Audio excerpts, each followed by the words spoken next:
at Nyali Beach. And this is one of the most important snacks in Mombasa. This is cassava crisps. Naomba kwa kai.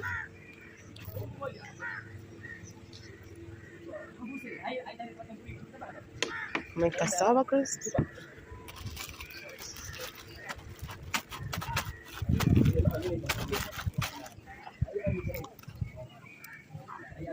This is the pepper.